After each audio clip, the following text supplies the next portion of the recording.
Yo, what's up? How's it going? Today's VOD review will be KT versus Kingzone Week 2, Game 1 of the LCK Spring Split. This game is actually insane. I watched this game earlier today, and I was like standing up out of my chair going nuts. I thought the game was like over and almost closed the game out and like realized there was extra 30 minutes in the game. So this game was pretty insane. If you're watching this, I assume you probably already watched it, but it was a pretty insane game, so we'll be breaking it down. It's a long game. I'm trying a different format, especially the draft was really interesting. There were some cool things going on in the draft, so I'm going to start the video from the draft phase because I want to talk about the draft phase as it's going through rather than talking about it after the fact.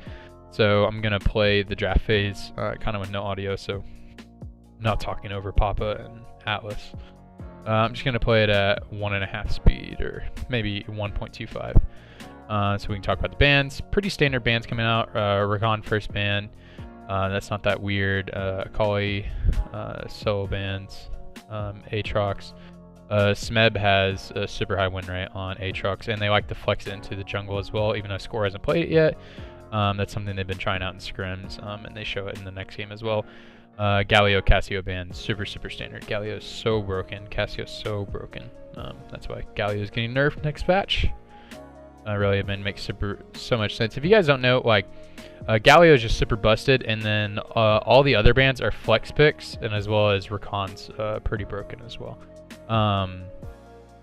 Flex picks are super important, so if you notice like LeBlanc's not in the first ban phase hardly ever anymore, and LeBlanc's hardly ever picked in the first draft phase, that's mainly because of lack of flexibility, because almost every single solo laner is a flex laner right now.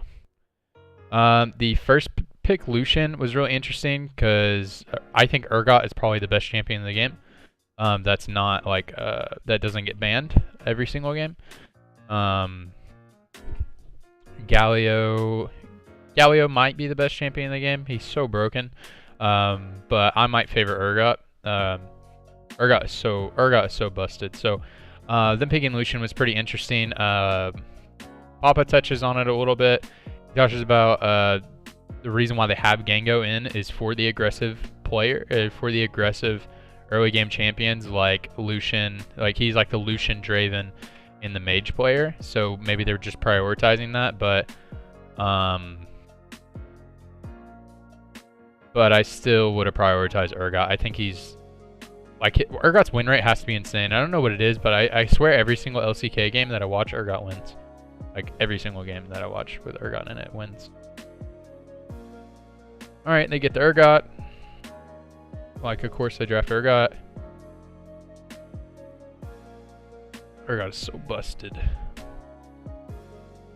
And Ashe. So, why did we pick Ashe here? So, I was like, whoa, why did we pick Ashe here? So, Ashe makes sense just for laning phase. It makes sense for laning phase. Look at his face. Oh, we picked Ashe. Crazy. So, Ashe has a decent laning phase into Lucian. Kind of just controls the entire laning phase. Completely outranges Lucian. Anytime he wants to dash in, she can just W him. Or volley him, keep him at range, right? So pretty much controls the entire laning phase. So kind of just controls the trade. So makes sense in terms of laning. Was weird to be drafted so early because it's not like it's going to be a contested pick, but drafted early because they don't want to show the rest of their picks. So it seems like Kingzone, based off of their draft in the second game as well, they want to draft around hyper carries, which makes a lot of sense. And something concerning about all of these Korean games is how long all the like older teams like KT and Kingzone and SKT, how slow they've been playing the games.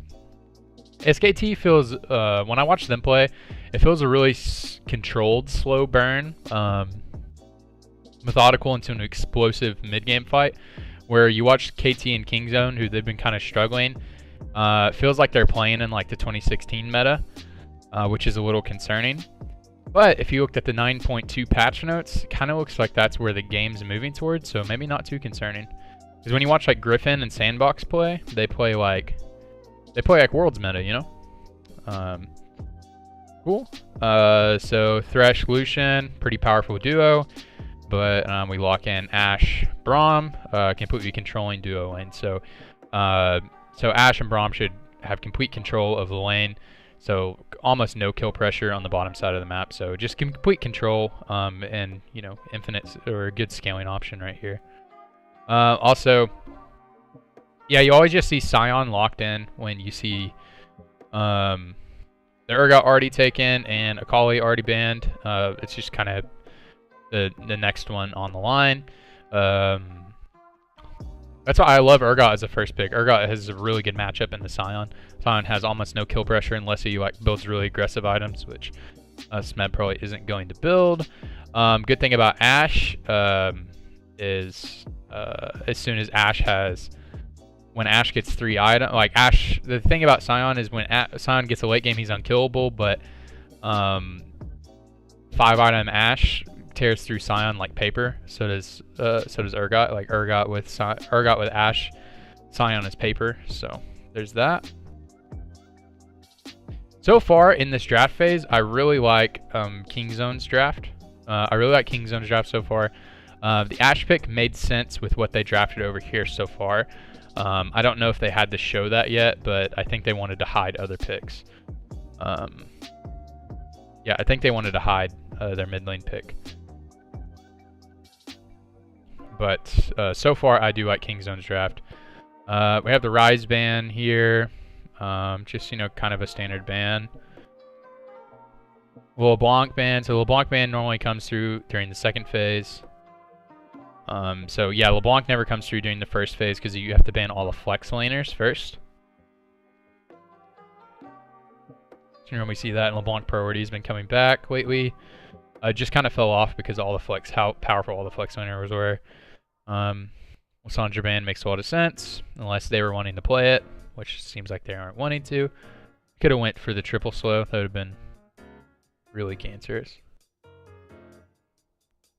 Would have been cool for Kingzone to go for the triple slow comp. That would have been interesting. And the Vlad ban, so the other flex pick right there. Vlad's been seeing a lot more priority lately, especially in solo queue. He's a really powerful top laner. And Zoe's locked in. Alright, Zoe. Zoe kind of speaks for herself. Don't really need to explain Zoe that much. And then here's the really intelligent move over here. So we see the Gragas lock in. Everybody knows what Gragas does. Powerful champion. And then boom. That was such a smart draft. Like instantly outdrafted Kingzone's entire draft. Look what Yasuo does to all of their champions. Like Yasuo messes with all of their champions. Blocks everything Zoe does. Blocks everything Ashe does, blocks everything Braum does, and blocks Urgot's ultimate. So can potentially destroy in a team fight with a single ability. Also has a lot of dive onto all these guys. And the jungler they lock in is Olaf, which I'll explain why that makes sense. But the one reason why it doesn't make sense, it makes sense with what Kingzone's trying to do, but it doesn't make sense with what KT's drafted. KT's really pinched them into a weird spot. So I'll let them do their trades real quick, and then we'll talk about the drafts. So when Kingzone did their draft, this is what their draft's trying to do. So Kingzone was drafting a really smart draft at first, and then KT really flipped the script. So what this draft was trying to do is, look, best champion in the game right here, in my opinion. Best champion in the game probably. Maybe Cassio or Galio might be better. But they're banned. They're banned every game. Best champion that doesn't get banned, right? Best champion in the game. Boom. Gonna control the laning phase. Alright, we got that. Don't want to talk about the junglers real quick. We're gonna talk about the draft. Controlling bottom lane.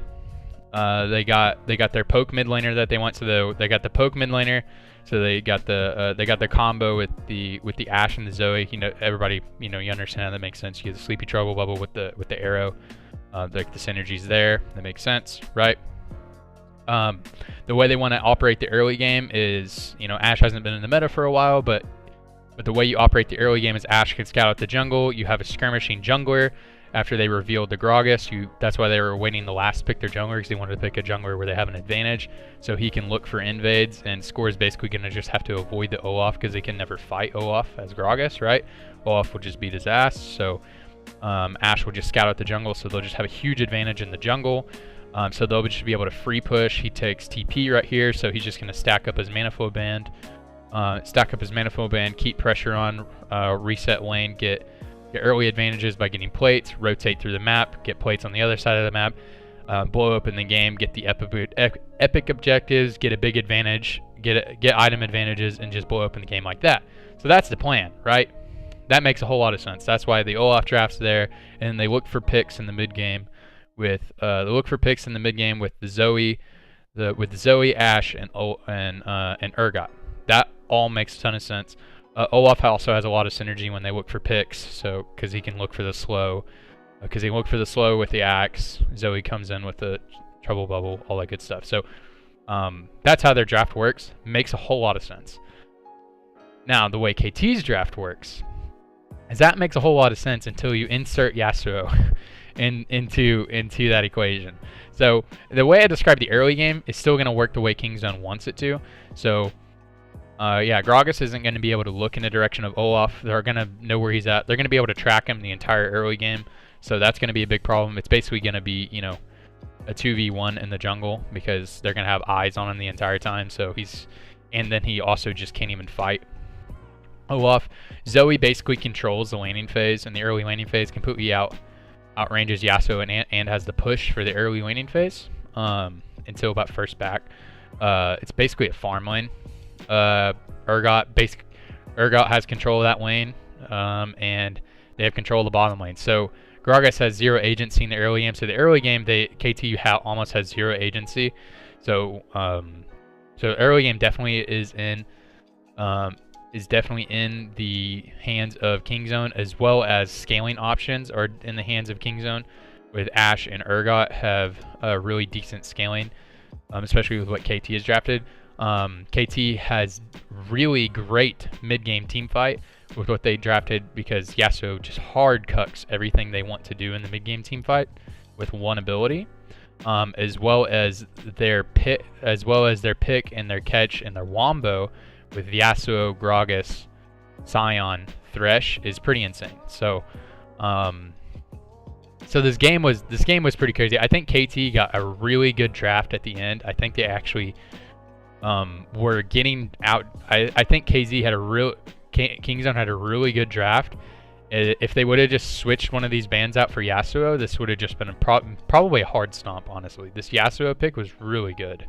And they played their comp pretty good.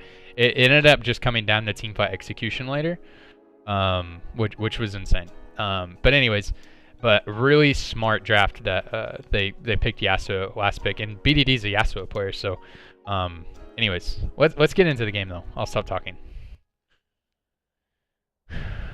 Cool. How long have you been recording? Okay, there we go. Sweet. Let me make my camera smaller.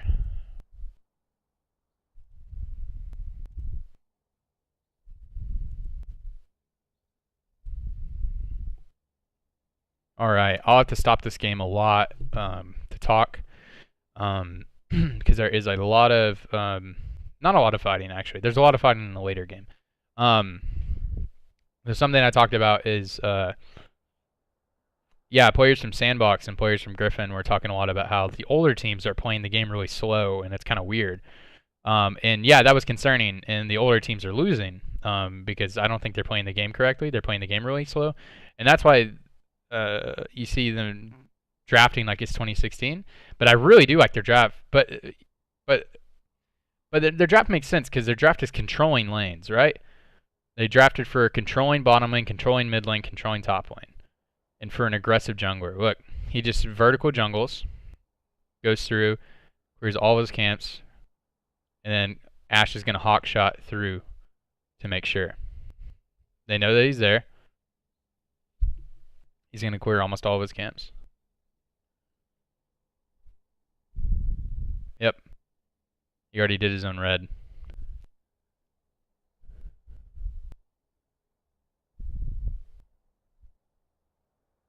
Look, see, they just have pressure in those sides of the map. See, Urgot knows they're trading sides of the map, right? So Rascal knows that they're trading side of the maps right now. That's why he's not putting on pressure. He could be putting pressure in that lane. Sion can get the push in that lane, but he's just choosing to play that lane back right now. But yeah, so Score's gonna get 3 buffed.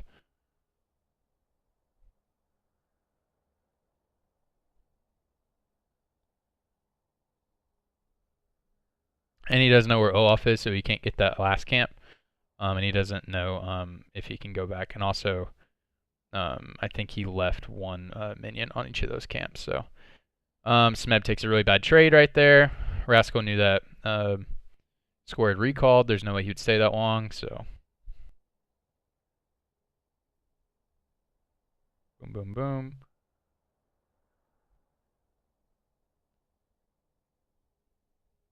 Sad day for Score.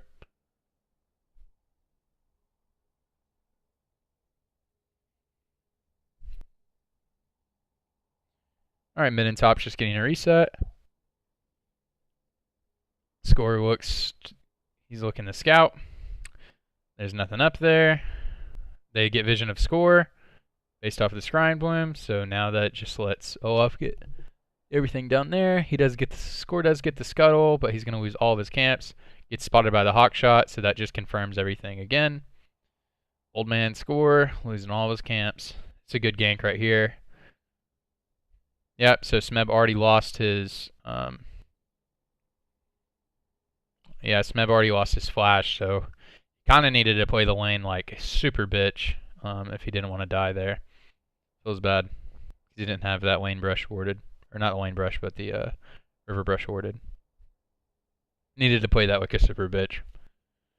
Because they had to know the jungler was top. They had to know Cuz was topside because Gragas already put vision on this side, and he was doing the scuttle crab. So where else could Cuz be? I mean, he already was playing really far back in the lane, so it's hard to blame Smeb that much. But you got to be big brain plays. You know what I'm saying? Yeah. So Cuz has a 2-level advantage right now. Spot him again.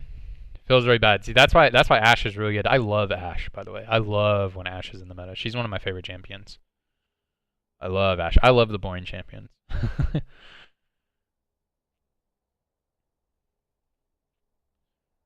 Cuz is looking for another gank while Smeb's like, alright guys, I'm sorry I'm inting. Alright, now Cuz can just look for full clear and maybe the dragon now. They do have lack of vision on that side. Also, the scuttle crab's coming up, so he's just pathing that direction. I don't blame Score for this at all, by the way. This is not Score's fault. He has no chance of getting any farm this game. He's just getting deep vision, so he has the advantage on the dragon. Clearing out vision, getting deep vision.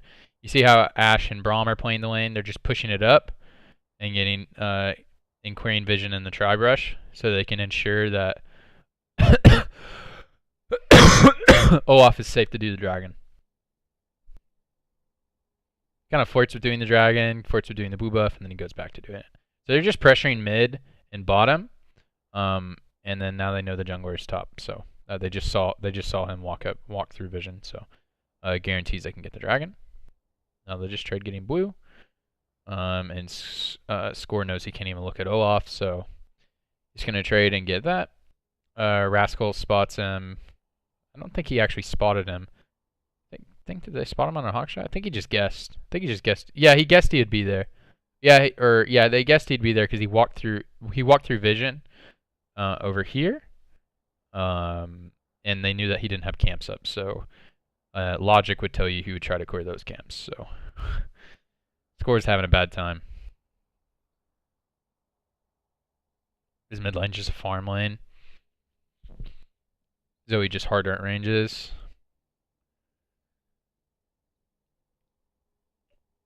I know I told you this game's crazy, but it's just farming forever.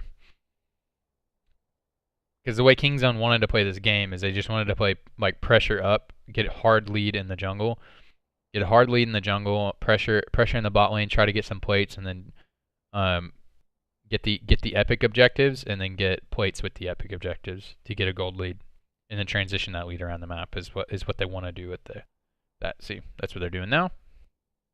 And that's what you can do when you're pressuring lanes and a jungler who's 4 camps ahead or whatever. Not really anymore because he's been doing the epic objectives, but they just swapped their bot lane top so they can get plates. He's about to get like 500 gold from a Rift Herald charge. You watch. Look, so they leave him alone. 160 gold, 320 gold just from the charge. He's about to get he got like 600 gold from this. So Def just got like 600 gold. So he got 2 kills worth of gold from that Rift Herald. So that was the plan.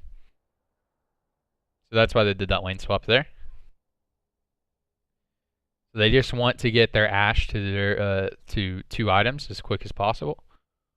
And then just transition that lead around the map. And then they want to get their Ashe to 3 items. So they just want to scale. They just want to scale and keep their foot on the gas pedal. They don't want to give a chance for KT to get that like explosive mid game fight. Okay, so something important. Look at the inventory of KT's players. Oh, I think there's a team fight here. Okay, hold on. Look at the inventory of the KT players. They have bought in 3 stopwatches. So what does that tell you? Probably gonna look for a fight soon. So they just hit some item spike. So Lucian has a spike. Yasuo has an item spike. We have a Righteous Glory right here. So those are some item spikes. Realistically, Lucian wants to be at his 2 item spike for him to be really powerful. So that's probably when they want to look for a fight, is when Lucian has his 2 item spike. And Yasuo is he's probably gonna look for Asterix. He's really powerful at Asterix. They get a solo kill on Pawn. There's just a bad play by Pawn. Just gets caught out, or a good play by BDD. Either way you want to look at it.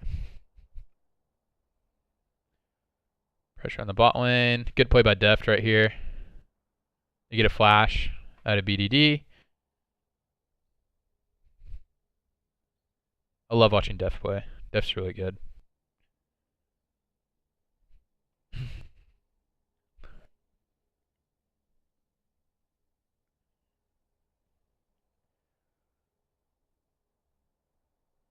I think they're going to get the Ocean while we're doing this. Yep. Going to pressure up and get the Ocean. So that's just what they want to do in the early game. They're going to get all the epic objectives. They have about a 3k gold lead right now. Most of that's on Deft, though, I believe. Yep, so they're just going to keep transitioning their lead around the map right now while they have an advantage. And what KT's trying to do is they're trying to get like Lucian and Yasuo to that 2 item spike. They're going to be really powerful. Yasuo is going to go for the Sterix build. That's pretty standard nowadays, because so that he has the ability of the team fight. They're not looking for the split push Yasuo. If you want to like split push Yasuo, you can go for the Infinity Edge. But their team comp kind of centers around a Yasuo, so it doesn't make any sense for him to go full damage. He needs the survivability. All right, now we have 4 stopwatches on the side of KT. It tells you that they want to fight. We have 2 stopwatches on the side of Kingzone. Smeb's about to make a really bad play. He gets way too aggressive in lane versus Rascal. Rascal plays really good this series. Makes me really happy to see, because he's been playing not good. Yeah, so he gets Smeb's stopwatch and his ult, actually. So those are really relevant cooldowns. He just trades ults and a stopwatch, so really relevant cooldowns. So that delays KT's ability to fight for quite a bit. But I think they wanted to wait for Lucian to complete his item anyways, so I think it's fine, but stopwatches are important. And it also gives Rascal a free tower. So free gold. Now their gold lead's about, 4.5k. So gold lead growing. But we're now at that 2 item power spike for Lucian, so now's the time we want to fight. Okay, a fight's about to break out right now. You see Sion's positioning. So Sion's positioning sideways in the river. And they have vision of Deft in the top lane. So let's actually watch this. You see Sion's positioning. This is really good positioning by Smeb. Boom. Goes in, blocked by Rascal. Team fight's pretty crazy. There's not a whole lot that goes on in this team fight, actually. Rascal buffers that. That's pretty cool.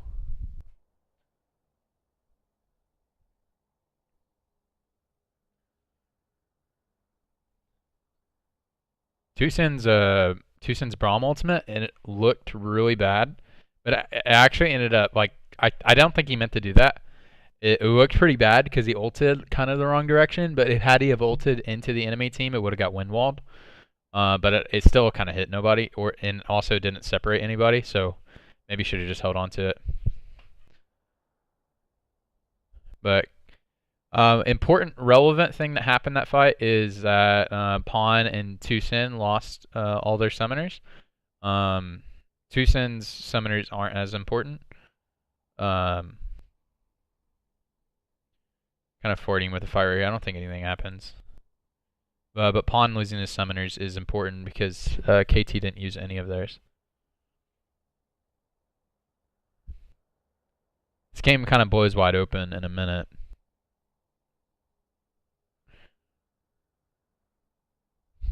There's a bunch of misplays this game too. There's one fight that's okay. Let's watch. No, I don't think anything happens here. There's one fight that's like really like intense to watch, coming up pretty soon.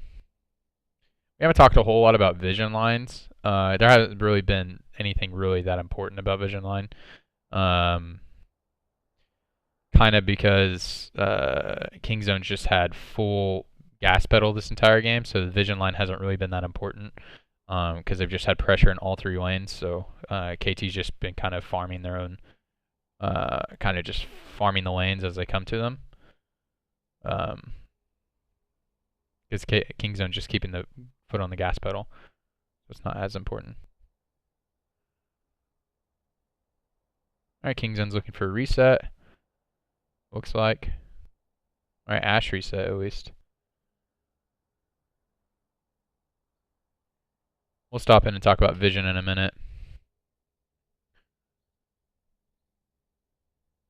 Okay, KT's just looking to answer something back while Ashe is resetting. We do have complete vision control. Kingzone does of the entire Baron side of the map, so this is completely dark for KT right now, and not really much they can do about it. They actually don't own anything on this side of the entire blue side of the map, so that is a little bit concerning. They only own their red jungle, and it's not like they actually have vision of it. Kingzone doesn't have vision of it. Yeah, and Kingzone's going at the queer vision up here. I think they actually just got rid of their own ward, so they didn't get the gold. But complete vision control.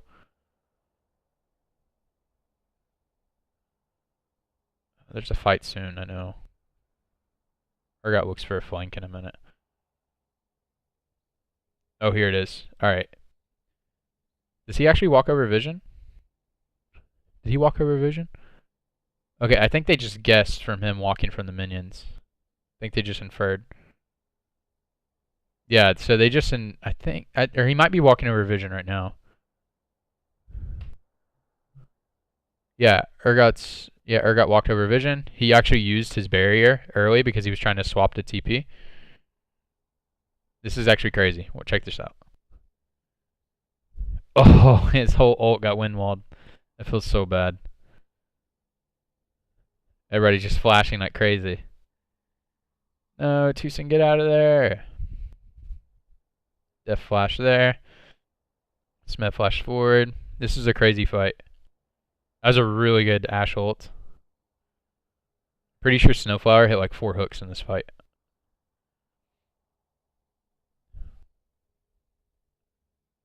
Imagine if he would have hit that NATO. He would have closed the distance and maybe would have killed all of them.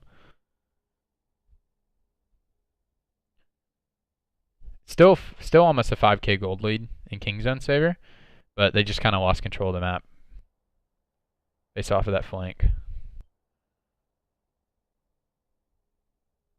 So now what KT can do is they can try to get vision control of a side of the map. I can't see the Epic Monster timers because the YouTube timer was over that. So now I can try to get control of a side of the map maybe.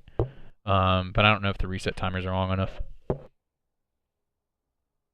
You're still down a substantial amount of gold, so probably not.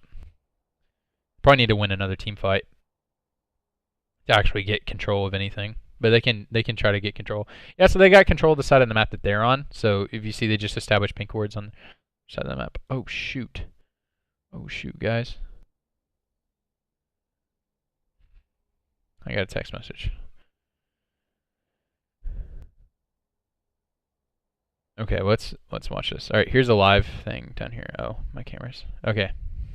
This is why the Yasuo comp's so good. Check it out. Based off of their comp. So we hit the treble bubble. Yasuo puts up his NATO, or his wind wall.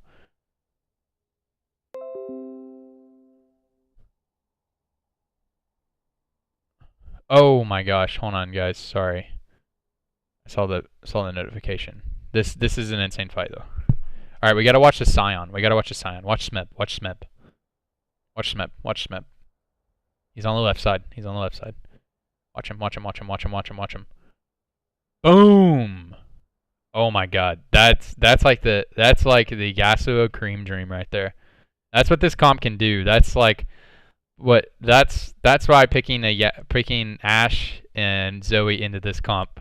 That's why the Yasuo was such a good pick. Like the synergy with this comp and how much he destroys what they're trying to do. Oh, that's the mid-game team fight cream dream that they're looking for. Now they transition that to a Baron. I saw that and I jumped out of my seat when I first watched that. I was like, oh my gosh.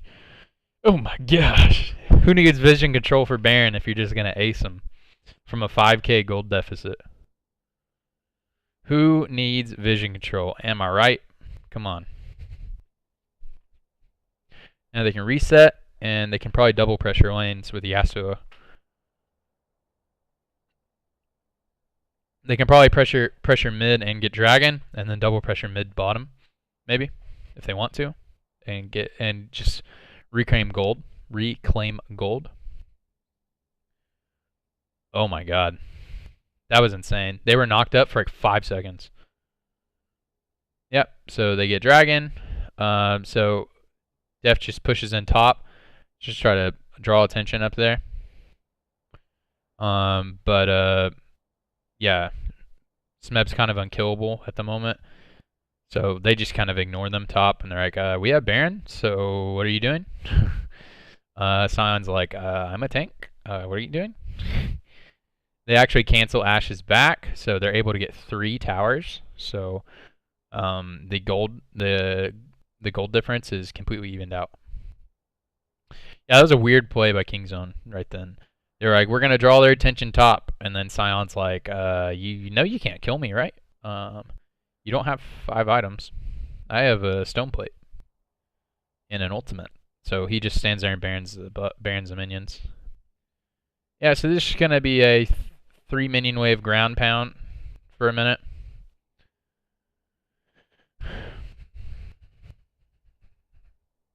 So they can probably pressure 2 lanes at once if they want to. Probably don't want to look for jungle fights. Probably where they don't have the advantage. That's not good. Oh yeah, they get the pick onto Smeb. Yeah, so that's where that cannot be good. So that's where Urgot kind of shits on tanks, especially the pick potential with Ashe and the Blade of the Rune King. So Ashe can kind of, after she gets Infinity Edge, so we can see the pick right here. I know I just said he was unkillable, but he's not unkillable through like 3 stuns if he's pushed up in a lane. Blade of the Rune King. Yeah, they actually don't get Urgot ulted, but he got like triple stunned and slowed forever. So yeah, you're not unkillable through that. Through a tower, a stun, Olaf slow, Ash Flow, Boy of the Room King, so can't do that one. Also, yeah, she does have eye edge completed. So you are about the consistency of paper. Now Scion. That's why Ash was a good pick into Scion. Ash destroys tanks. given the ability to.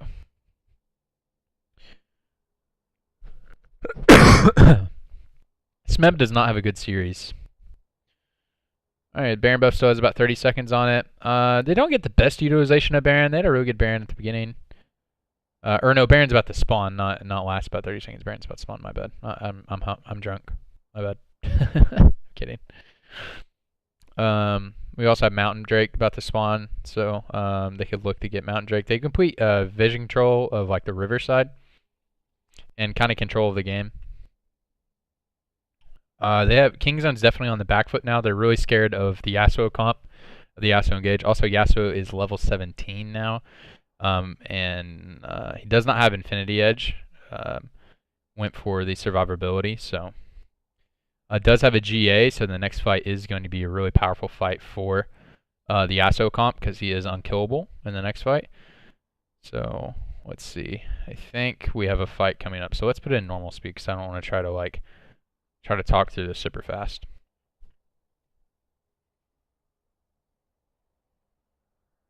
All right, let's see. We do have a stone plate on Rascal now, so that's an important item that we have. All right, so Kingzone look on the Baron. It's mainly a bait. Pawn does have a smite. He did pick up a smite. All right, looking for the engage. All right, so BDD mainly ults for the distance and armor penetration. Bad thing about this is Rascal dies without getting his ult off, which is a super important cooldown. Gengo ults in just for damage, or flashes in just for damage. Deft has really good position in this fight. We're going to watch the replay in a second, and it'll be in slow motion, so we can break it down a little bit better. Just overall really good fight by this is just like what this comp does. And if Kingzone's comp doesn't get an Urgot ult off, and if Deft's not able to free hit for at least a couple seconds, it's impossible. I thought this game was over right then and now. I thought this game was over right now. Man, I thought this game was freaking over. If they had more HP, they maybe could have like two-man Baron and then and ended the game at the same time with the Baron buff. But I can't believe this game didn't end. But Rascal saves the day, man. He finally gets an ult off. This was a clutch, a really, really clutch Urgot ult. Look at this. Boom. The four-man fear.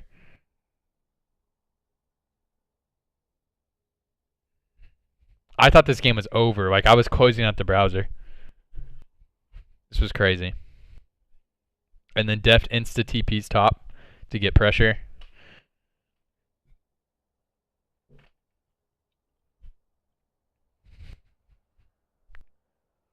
Just dragging the minions out. Don't know why he's on yet. Because he got bored. And then they can two-man Baron. A really smart play. Really, really smart play. Alright, let's watch this fight. Alright, so Yasuo just ults to close the distance. Wind walls the freaking Braum ult. Feels really bad. So Cuz and Rascal are made completely useless, so there's no front line for Deft, so Deft is never allowed to free hit this entirety of this fight. So Deft and Pawn aren't ever allowed to deal any damage, and Tucson whiffs his entire ultimate. So that's why this fight went so poorly. So Rascal and Cuz aren't ever allowed to frontline, and so Deft and Pawn don't ever even get to hit anybody. And Tucson whiffs his ultimate, so that's why that fight went so bad. I thought this game was freaking over. But that was nice right there. It was a good ult there. That Urgot ult was so clutch.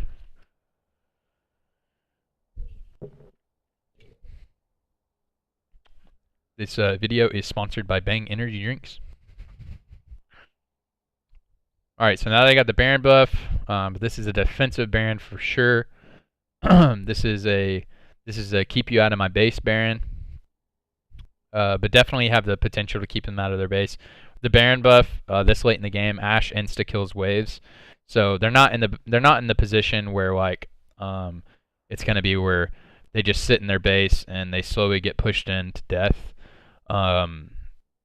Because they're actually in a gold lead, but the gold lead actually kind of doesn't matter. The carries are almost like fully built items, so the gold lead doesn't really mean that much for Kingzone.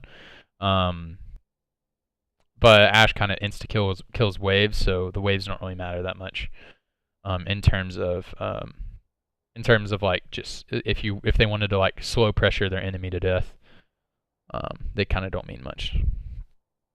They don't have a very good siege comp. You know, they have the short range 80 carry and a Yasuo mid, right? And a melees everywhere else. You know, or the Thresh, but you know, it's a support champion. So they don't really have very good siege in the first place versus a siege comp, you know. So so don't have a lot of agency to siege with in the first place. So they're a team fight comp, you know, a mid game team fight comp versus a siege comp, siege scaling comp.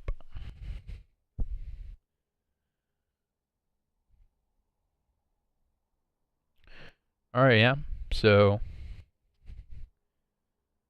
Kingzone is just hoping to wait out this Elder with their Baron buff, wait out the Sippers, look for a pick if they can with their CC. I can't believe they get this pick.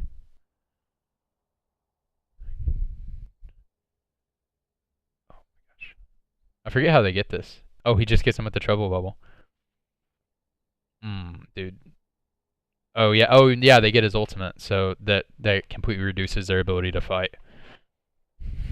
Yeah, Smeb has to ult there, so completely reduces their ability to fight. Lucian has to use his QSS because the wind wall wasn't up in time. I thought he got that wind wall up in time when I watched that in real time, but Lucian actually had the QSS. So QSS on cooldown and Scion on cooldown basically nullifies the Elder Dragon. So a really good play by, actually clutch play by Pawn. Crazy game, man. All right, let's put this back in ×2 speed for a minute, and then we'll put it back. Oh shoot. So they actually, right there, all that happened was Thresh and Tucson traded flashes. The more relevant cooldown is Thresh's flash. Tucson also healed, but Tucson just rotated to exhaust because he has spellbook. So the more relevant flash is Thresh's flash, because Thresh's flash is a lot more important than Braum's. Braum's flash doesn't really mean much. I think this is the final team fight coming up right now, so we're going to put it back in real time.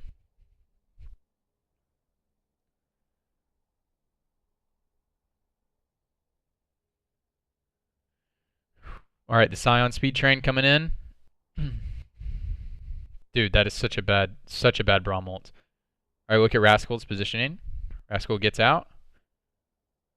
All right, look at Deft in this fight. Look at Deft in this fight. Look at Deft and Pawn. Look at how untouched they are. Or look at the positioning of this fight. This fight being on this Raptor wall is so important for them. Look at Deft. Look how low they are. Look how low they are. This fight was insane. This fight being right here, the way Kingzone like orchestrated this, whenever the Scion train was rolling into them,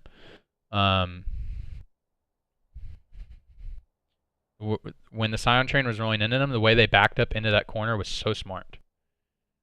Because they know that Ashe and Zoe will be able to outrange the Lucian and Yasuo like so hard in that corner. And they won't be able to be touched. Yeah, and then Gengo's going to die for sure. I love how they move the camera. This is so nice. They just started doing this year. Okay, another thing to look at is watch Gengo in this fight. He gets chunked. Oh, that's such a bad Braum. He gets chunked really hard at the beginning of the fight. Watch. Just watch Gengo. Watch Lucian. Look at Pawn. Boom. Weave that paddle star in. And then, oh, yeah, he trades flashes with him. You see that? Trades flashes for him right there.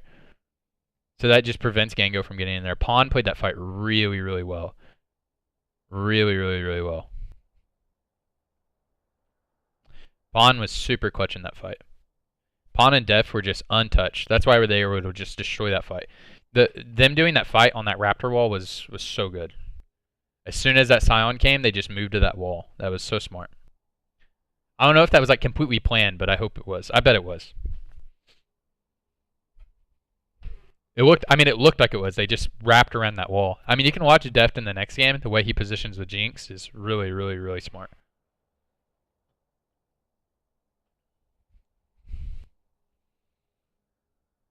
And they got the Baron buff. And this is about to be the end of the game. They get a pick on score.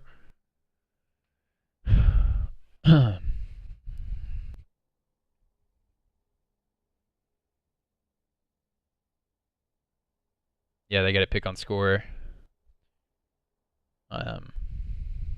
This is one of those games where having somebody dead is so relevant, especially with Baron buff. Yeah, Windwall's already on cooldown. They get a Bobby big ult. Doesn't matter. Game's over. Boom. Camera zooms in on Def, but Pawn actually carried that last fight so hard, dude. That last fight by Pawn was so good. Def also played so well. But that Urgot ultimate at the Nexus was super clutch. But the positioning in a Pawn and Deft in that last fight was so good, and the way Pawn weaved in that paddle star was so good. Anyways, that was a crazy game. A really, really cool draft by Kingzone, and weird way they're playing around the meta right now. I think it's going to work in 9.2, though. 9.2 is definitely moving towards a slower meta. I think that actually makes sense with the meta, though, because they drafted lane priority and aggression in the jungle. Like, they drafted early control with getting early control and abusing getting tower gold. Like, that's what they drafted around. Because there's so much gold injected into getting plates. And so they drafted around getting the plate gold, like taking the pressure around and getting plate gold, kind of like the old school lane swapping. So I think that was really smart. But they should have banned Yasuo in the second phase, because that like totally cucked their entire comp. Because the Yasuo comp like came out of nowhere and just destroyed everything. The whole mid game explosion fight. So I really liked what KT had going on in that game, but. Smeb had a really bad series, but we're going to do game 2 of this too on a different video, but we're going to do game 2. But anyways, this is a long video. Hope you guys enjoyed this one. I really enjoyed making this one. This game was crazy. Anyways, thanks so much for watching. I will see you guys on the next video. This one was crazy. All right. Bye-bye. Bye-bye. Where's the record button? There you are. All right. Bye-bye. Bye-bye. Bye.